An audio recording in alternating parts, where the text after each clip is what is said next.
Hi everyone. இந்த வீடியோல என்ன பார்க்க போறோம் அப்படின்னா ஆர்டிஃபிஷியல் இன்டெலிஜென்ஸோட introduction and then computer vision and natural language ப்ராசஸிங்கோட இன்ட்ரோடக்ஷன் பார்ட் பார்க்க போறோம். ஸோ ஃபர்ஸ்ட் வந்து ஆர்டிஃபிஷியல் இன்டெலிஜென்ஸ். ஆர்டிஃபிஷியல் இன்டெலிஜென்ஸ் அப்படின்னா என்னன்னா, ஸோ ஹியூமன் இன்டெலிஜென்ஸ் மாதிரியே ஆர்டிஃபிஷியல் சிஸ்டம்ஸ் எல்லாம் கிரியேட் பண்ணி அந்த மிஷின்ஸ் வந்து ஹியூமன் எப்படி வந்து லேர்ன் பண்ணிக்கிறாங்க, ஏதாவது ஒரு விஷயத்தை பார்த்தா நம்ம லேர்ன் பண்ணிக்கிறோம்ல, அந்த மாதிரி லேர்ன் பண்ணிக்கிறது அண்ட் வந்து பிரிச்சு அண்டர்ஸ்டாண்ட் பண்ணிக்கிறது, ஒரு ஒரு விஷயத்தையும் பிரிச்சு அண்டர்ஸ்டாண்ட் பண்ணிக்கிறது. அண்ட் தென் பார்த்தீங்கன்னா, ஏதாவது ப்ராப்ளம்ஸ் அதை சால்வ் பண்ணணும் அப்படின்னா, ஹியூமன் பிரெயின் வந்து எப்படி யோசிக்குது அப்படிங்கிற மாதிரி சேம் ஹியூமன் மாதிரியே வந்து மிஷின் செயல்பட்டா எப்படி இருக்கும் அப்படின்றது தான் ஆர்டிஃபிஷியல் இன்டெலிஜென்ஸ். அது மாதிரி தான் வந்து மிஷின்ஸ் வந்து இன்னைக்கெல்லாம் வந்து நிறைய லேர்ன் பண்ணுது. லைக் ஹியூமன் மாதிரியே ஒர்க் பண்ணுது. அண்ட் தென் வந்து எந்த ப்ராப்ளம்னாலும் ஈஸியா வந்து மிஷின் சால்வ் பண்ணுது. அந்த மாதிரி ஹியூமன் இன்டெலிஜென்ஸ் விட ஒரு ஸ்டெப் மேல போயிட்டு இருக்கு. அதை தான் நம்ம ஆர்டிஃபிஷியல் இன்டெலிஜென்ஸ் அப்படின்னு சொல்லுவோம். அண்ட் தென் பார்த்தீங்கன்னா, மிஷின்ஸ் வந்து ஹியூமனோட திறமைகள் லைக் என்னென்ன டேலண்ட்ஸ் இருக்கோ, அந்த டேலண்ட்ஸ்லாம் இப்போ மிஷின்ல ஃபீட் பண்றாங்க. ஸோ மிஷின்ஸ் வந்து ஹியூமன விட ஒரு ஸ்டெப் மேல இருக்கு. ஸோ அது என்னென்னலாம் பண்ண முடியும் அப்படின்னா, ஹியூமனோட இன்டெலிஜென்ஸ் வந்து அண்டர்ஸ்டாண்டிங் பண்ண முடியும். அண்ட் தென் வந்து சின்ன சின்ன விஷயம் அது வந்து அண்டர்ஸ்டாண்ட் பண்ணிட்டு, அதுக்கேத்த மாரி புதுசு புதுசா லேர்ன் பண்ணிட்டே இருக்கும். ஸோ அண்ட் தென் வந்து ஏதாவது ஒரு டெசிஷன் எடுக்கணும் அப்படின்னு நினைச்சோம்னா, அத வந்து மிஷின்ஸும் ஹியூமன் மாரியே டெசிஷன் எடுக்க முடியும். எவ்வளோ காம்ப்ளெக்ஸான ப்ராப்ளம்ஸா இருந்தாலும், அது ஈஸியா மிஷின்ஸ்னால சால்வ் பண்ண முடியும். ஸோ இதுதான் வந்து ஏஐ அப்படின்னு சொல்லுவோம் டோட்டலா. தென் ஏஐல பார்த்தீங்கன்னா, கொஞ்சம் டைப்ஸ் இருக்கு. அதாவது நேரோ ஏஐன்னு சொல்லுவோம். நேரோ ஏஐ அப்படின்னு சொன்னோம்னா என்ன பண்ணுவோம், இது வந்து மெயினா எதுக்கு யூஸ் ஆகுதுன்னா, விர்ச்சுவல் அசிஸ்டன்ஸ் அப்படின்றதுக்காக யூஸ் பண்ணுவோம். அதாவது வந்து ஒரு சிஸ்டம்ல இருந்து நமக்கு அசிஸ்டன்ஸ் கிடைக்கும். ஒரு அ அதாவது ஒரு டிஜிட்டல் ஹெல்ப் கிடைக்கணும் அப்படின்னா, அத வந்து நம்ம விர்ச்சுவல் அசிஸ்டன்ஸ் அப்படின்னு சொல்லுவோம். அது வந்து நேரோ ஏஐ. அண்ட் ஜெனரல் ஏஐன்னு சொல்லுவோம். ஜெனரல் ஏஐ அப்படின்னா வந்து, இது வந்து லைக் ஹியூமன் இன்டெலிஜென்ஸ் மாதிரியே மெஷின் இன்டெலிஜென்ஸ் எப்படி இருக்கும் அப்படின்ற கான்செப்ட் தான் வந்து ஜெனரல் ஏஐ. ஸோ ஜெனரல் ஏஐல பார்த்தீங்கன்னா, ஹியூமன் மாதிரியே வந்து மிஷின்ஸ்க்கு இன்டெலிஜென்ஸ் குடுத்துருப்பாங்க. அது வந்து அண்டர்ஸ்டாண்டிங் பண்ணிக்கும், ப்ராப்ளம் சால்விங் பண்ணும், டெசிஷன் மேக்கிங் அது எல்லாமே பண்ணும். அதுதான் வந்து ஜெனரல் ஏஐ அப்படின்னு சொல்லுவோம். அண்ட் தென் பார்த்தீங்கன்னா, மெஷின் லேர்னிங் அப்படின்னா, மெஷின் லேர்னிங்ல வந்து அல்காரிதம்ஸ் நெறைய இருக்கும். அந்த அல்காரிதம்ஸ் என்ன பண்ணும் அப்படின்னா, டேட்டாவ வச்சு லேர்ன் பண்ணிக்கும். ஒரு டேட்டா குடுக்குறோம்னா, அத வச்சு ஒரு கம்பெனியோட டேட்டானா, அந்த டேட்டாவ வச்சு அந்த கம்பெனிய பத்தி டோட்டலா அண்டர்ஸ்டாண்ட் பண்ணிக்கும். அததான் வந்து அ மெஷின் லேர்னிங்னு சொல்லுவோம். இதே வந்து டீப் லேர்னிங் சொன்னோம்னா, அதுல வந்து நம்ம நியூரல் நெட்வொர்க்னு சொல்லுவோம். ஹியூமன் பிரெயின்ல நியூரல்ஸ் எப்படி இருக்கோ, அதே மாரி நம்ம இங்க வந்து மேத்தமெட்டிக்கல் நியூரான்ஸ் வந்து கிரியேட் பண்ணுவோம். அந்த நியூரான்ஸ் வச்சு அது என்ன பண்ணிக்கும்னா, நம்ம டேட்டால இருக்கிறது எல்லாத்தையும் அண்டர்ஸ்டாண்ட் பண்ணிட்டு, அத வச்சு ஒரு கம்பெனி இப்போட டேட்டா அப்டின்னா, அந்த கம்பெனி என்ன லெவல்ல இருக்கு? குரோத்ல போயிட்டு இருக்கா? இல்ல டவுன்ல போயிட்டு இருக்கா? எந்த லெவல்ல போயிட்டு இருக்காங்க?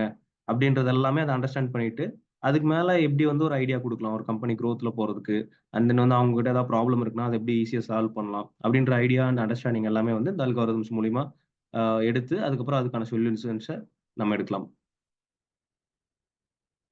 தென் நெக்ஸ்ட் பார்த்தீங்கன்னா, ஃபர்ஸ்ட் கம்ப்யூட்டர் விஷன் அப்டின்னா என்ன அப்டின்னா, இப்ப ஹியூமன் வந்து ஐ இருக்கு. நம்ம ஐ வச்சு தான் எல்லாத்தையும் பார்க்குறோம், தெரிஞ்சுக்கிறோம்.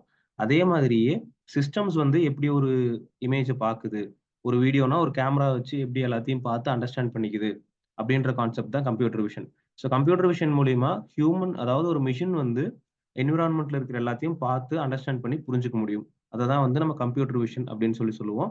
இதுல வந்து நெறைய ஏரியாஸ் இருக்கு. லைக் இமேஜ் ரெகக்னிஷன் சொல்லுவோம். அண்ட் தென் ஆப்ஜெக்ட் டிடெக்ஷன் சொல்லுவோம். அது ஆப்ஜெக்ட் டிடெக்ஷன் பார்த்தீங்கன்னா, ஒரு இமேஜ் எடுத்துக்கன்னா, இப்ப நம்ம ஒரு ஒரு இடத்துல இப்போ ஒரு என்விரான்மென்ட்ல போய் பார்க்குறோம்னா, அங்க வந்து டாக்ஸ், வெஹிக்கிள்ஸ், ரோடு, நெறைய பில்டிங்ஸ் எல்லாமே இருக்கும். எல்லாத்தையும் நம்ம எப்படி பிரிச்சு பிரிச்சு அண்டர்ஸ்டாண்ட் பண்ணிக்கிறோம். அதுதான் ஆப்ஜெக்ட் டிடெக்ஷன் சொல்லுவோம். ஒரு இமேஜ் எடுத்தா, அந்த இமேஜ்ல என்னென்ன இருக்கு அப்படின்றத தனித்தனியா அண்டர்ஸ்டாண்ட் பண்ணிக்கும் மாடல்.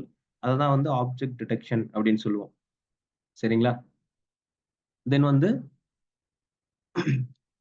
என்ன சிவியோட மெயின் கான்செப்ட் என்னன்னா, ஒரு இமேஜோ, ஒரு வீடியோவோ எடுக்குதுன்னா, அதிலிருந்து மெயினா ஒரு இன்சைட்ஸ் வந்து அதிலிருந்து கேதர் பண்ணிக்கும். இன்சைட்ஸ்னா என்னன்னா, இன்ஃபர்மேஷன் சொல்லுவோம். ஒரு இமேஜ் பாக்குதுன்னா, அதுல என்னென்ன இருக்கு அப்படின்றத செப்பரேட் பண்ணி அண்டர்ஸ்டாண்ட் பண்ணிக்கும். அததான் வந்து இன்சைட் சொல்லுவோம். அதுதான் வந்து கம்ப்யூட்டர் விஷனோட மெயின் கோல். சரிங்களா? இது வந்து ஃபார் எக்ஸாம்பிள் நம்ம வந்து ஆட்டோமேட்டிக் டிரைவிங் சொல்லலாம். செல்ஃப் டிரைவிங் கார்ஸ்லாம் இருக்கு. அந்த கார்ஸ்லாம் எப்படி வந்து அண்டர்ஸ்டாண்ட் பண்ணிக்குது?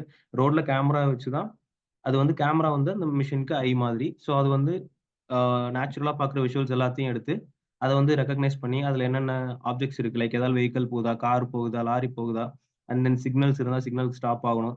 அந்த மாதிரி வந்து ஒரு இமேஜ் எடுத்து அத டோட்டலா செக்மெண்ட் பண்ணி, அதிலிருந்து அண்டர்ஸ்டாண்டிங் பண்ணிக்கும். ஸோ இது வந்து கம்ப்யூட்டர் விஷன் சொல்லுவோம்.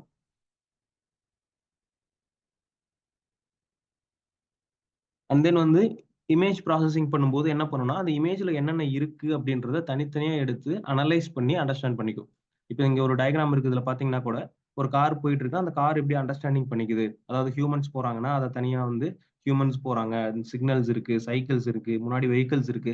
அது எல்லாத்தையுமே ரொம்ப ஸ்ப்ளிட் பண்ணி அண்டர்ஸ்டாண்டிங் பண்ணிக்குது. ஸோ இதுதான் வந்து நம்ம கம்ப்யூட்டர் விஷன்னு டோட்டலா சொல்லுவோம். சரிங்களா? இதுல நெறைய இருக்கு. லைக் இமேஜ் கிளாசிஃபிகேஷன் சொல்லுவோம். இமேஜ் கிளாசிஃபிகேஷன்னா மல்டிபிள் இமேஜஸ் எடுத்தா, எந்த இமேஜ் வந்து இப்போ ஒரு ஒரு ஹியூமன் இமேஜ், ஒரு கார் இமேஜ், ஒரு ட்ரக் இமேஜ்ன்னு எடுக்கிறோம்னா, மாடல் வந்து அண்டர்ஸ்டாண்ட் பண்ணும். இதுதான் ஹியூமன் இமேஜ். இந்த இமேஜ் வந்து ட்ரக் இமேஜ். இந்த இமேஜ் வந்து கார் இமேஜ்.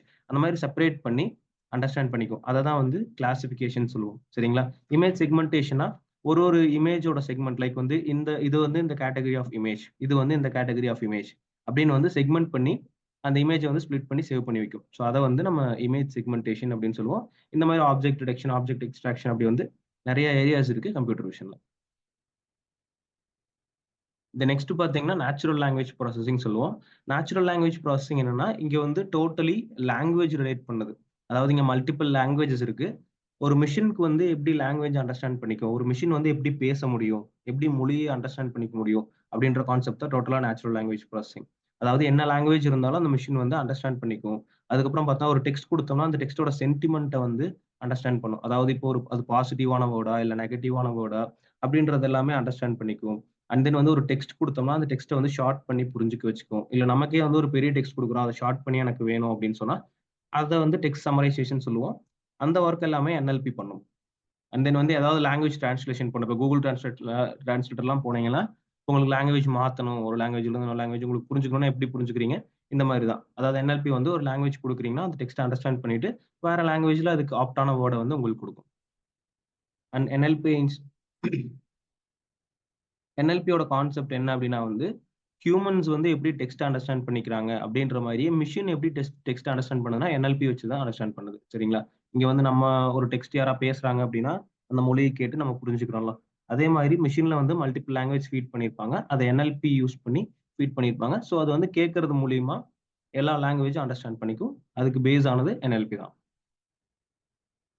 தென் இதுல கொஞ்சம் டெக்னிக்ஸ் இருக்கு. அதாவது டோக்கனைசேஷன் சொல்லுவோம். இது என்ன பண்ணும்னா, ஒரு வேர்ட வந்து சின்ன சின்னதா பிரிச்சிரும். லைக் வந்து ஒரு ஒரு பேராகிராஃபா குடுக்குறீங்க, இல்ல மொத்தமா நீங்க கோர்வையா பேசுறீங்கன்னா, அத தனித்தனியா பிரிச்சுட்டு, அதுக்கப்புறம் அத மறுபடியும் அனலைஸ் பண்ணி, நீங்க கேள்விப்பட்டிருப்பீங்க இங்கிலீஷ்ல பார்ட்ஸ் ஆஃப் ஸ்பீச்ன்னு சொல்லுவோம் கிராமட்டிக்கலா. அந்த மாரி ஒரு ஒரு கோர்வையா நம்ம பேசுறத தனித்தனியா பிரிச்சு, அத வந்து கிராமட்டிக்கலா எடுத்து அண்டர்ஸ்டாண்ட் பண்ணிட்டு, அதுக்கப்புறம் அதுக்கேத்த மாரி அது வந்து NLP வந்து அண்டர்ஸ்டாண்ட் பண்ணிக்கும். ஸோ அத தான் வந்து நம்ம டோக்கனைசேஷன் சொல்லுவோம். அண்ட் தென் வந்து நெக்ஸ்ட் வந்து ரெக்கரன்ட் நியூரல் நெட்வொர்க்னு சொல்லுவோம். RNN சொல்லுவோம். இது எதுக்கு அப்படின்னு சொன்னோம்னா, ஒரு லாங்குவேஜ வந்து டிரான்ஸ்லேட் பண்றதுக்காக யூஸ் பண்ணலாம். லாங்குவேஜ் வந்து அண்டர்ஸ்டாண்டிங் பண்றதுக்காக. NLP வந்து எப்படி லாங்குவேஜ் அண்டர்ஸ்டாண்ட் பண்ணுதுன்னா, இந்த நெட்வொர்க் வச்சு தான் அண்டர்ஸ்டாண்ட் பண்ணுது. ஆல்சோ லாங்குவேஜ் டிரான்ஸ்லேஷனுக்கு இந்த ரெக்கரன்ட் நியூரல் நெட்வொர்க்ஸ நம்ம யூஸ் பண்றோம். அண்ட் தென் வந்து இன்னும் நெறைய டெக்னிக்ஸ் இருக்கு. வேர்ட் எம்பெடிக்ஸ்ன்னு சொல்லுவோம். அண்ட் தென் மேப்பிங் த வேர்ட்ஸ்ன்னு சொல்லுவோம். அதாவது நம்பர்ஸ் அதாவது ஒரு வேர்ட்ஸ் எடுத்து அத எப்படி வெக்டாரா வந்து சேஞ்ச் பண்ணும். வெக்டார்னா உங்களுக்கு தெரியும். மேத்ஸ்லாம் படிச்சிருப்பீங்க. ஸோ ஒரு வேர்ட் எடுத்து அத வெக்டாரா கன்வெர்ட் பண்ணி மெஷின் அண்டர்ஸ்டாண்ட் பண்ண வச்சுக்கும். ஏன்னா மெஷின்ஸ் வந்து நம்பர்ஸ தான் ப்ராசஸ் பண்ணும். டெக்ஸ்ட்ட ப்ராசஸ் பண்ண முடியாது. ஸோ அந்த டெக்ஸ்ட்ட வெக்டர்ஸா கன்வெர்ட் பண்ணி மெஷினுக்கு குடுத்து ப்ராசஸ் பண்ணும். அந்த வொர்க்க வந்து NLP பண்ணும். ஸோ இதோட வந்து artificial intelligence, computer vision, natural language ப்ராசஸிங்கோட இன்ட்ரோடக்ஷன் பார்ட் எண்ட் ஆகுது. Thank you எவரிஒன்.